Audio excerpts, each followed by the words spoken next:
Hello, and this is the Unit 2B test review. I guess we'll see how long these take, because right now I'm only on the first page, 1 through 4. But if it doesn't take that long, then I'll just go on and do the back part of this as well. So we'll see what's going on here. All right, number 1. It says determine the domain and range of the graph. Okay, well, we know that domain, okay, here, I'll just write it over here. So we know domain is the left side less than x less than the right side. And range is the bottom less than y less than the top. Okay? So the first thing I would always want to do for these is try to find any arrows that I have, because those are all my infinities. Okay, so looking at this graph, I do not have any arrows. Doesn't look like. Okay, so I have an open circle here, I have a closed circle here, so I have 2 endpoints, which means all 4 of my numbers will be, or all 4 of my parts to this answer are numbers. Alright, so for my domain, I'm going to go ahead and start with x in the middle, for range is y in the middle. Okay, I'm always just going to go ahead and do less than on each one, because I can always underline it if I need to. And let's go from here. So my domain, the furthest left and the furthest right. So if I look at my graph, the furthest left that this goes is right here. Okay, so the furthest left is -5. So I'm just going to write -5 right here. And that's an open circle, so I'm going to leave that not underlined. Okay, now I want the furthest right. So the furthest right that this goes is right here. And that is 2. And if I look at this one, this is a closed circle at the end. So this one I would underline. And my domain is done. Alright, range. I want the bottom and the top of my graph. Okay, so if I'm going up and down, because that's bottom and top, the bottom of my graph is right here. And the top is up here. Okay, so the bottom is -3, and that is a closed circle, so I underline it. And the top is 4, and the top has an open circle, so I leave it alone. And that would be my domain and range for that problem.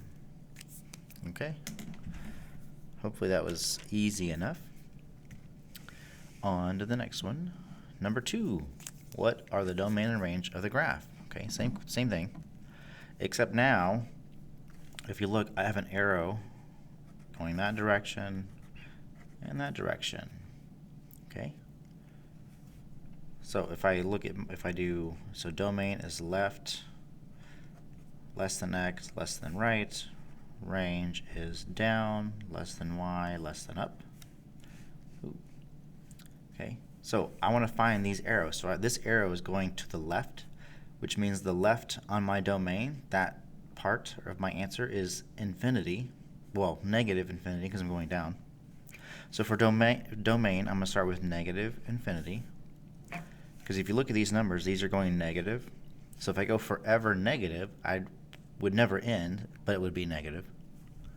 Okay, so I have -infinity, less than x, and this arrow is going directly to the right. So then my right part of my graph, or this part, will be positive infinity. Okay, so my left and right are infinity. Now I don't have any more arrows going up or down, so that means that for my range, it's going to be a number. Okay, and this one's a little different because the bottom and the top of my graph, I don't go up or down except for this number right here, which is 3, which means I'm going to have a 3 on both sides. And because it's a line, right, there's a line here, I can underline these. Okay, now, I've gone over this before, so I'll just make sure and go over it again. If I ever have the same number on both sides, so I have a 3 and a 3, I can write this as simply y equals 3. Okay, so either way is fine. So if you want to leave it like this, that's okay. Just know that you can also just put y equals 3 because that's the only number I have. Okay, so that works with horizontal and vertical graphs. Other than that, we are done with number 2.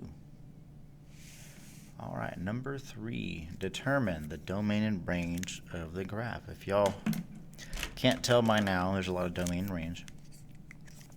Okay, so again, domain is left to right, so left less than x less than right. Range is down less than y less than up. Okay, so for domain, well, first off, I don't have any arrows, right? If I look, there are no arrows on these ends. So for domain and range, I'm going to go ahead and put x and y in the middle.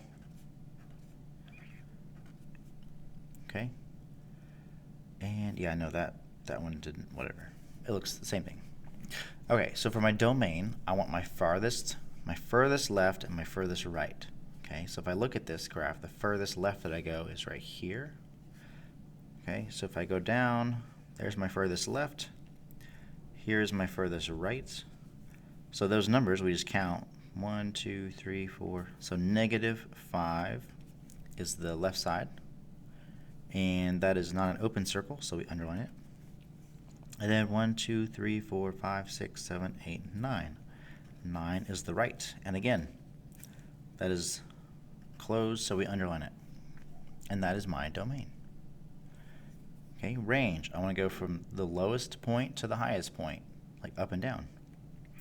So if I look at this graph, the lowest point is down here, right there. The highest point is up here. Okay, so lowest, we count 1, 2, 3, 4, 5, 6, -7. And there is no open circle, so I underline it.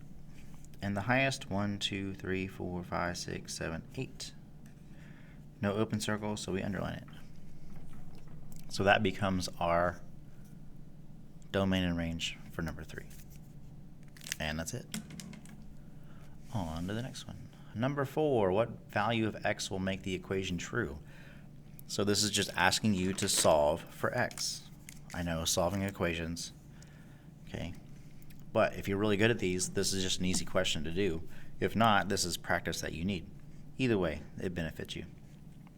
Okay, so I have parentheses. The first thing I do is distribute, which means to multiply. Okay, so I have 4 times -2x, -8x. 4 times -5 is -20. Okay, 2 times 8x is 16x. 2 times -10 is -20. Easy enough so far. Here's my equal sign. So I have an x and a number on the left. I have an x and a number on the right.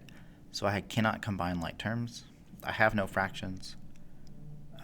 So I'm just going to move my smallest x to the other side. So between 16 and -8, -8 is smaller. So I will do +8.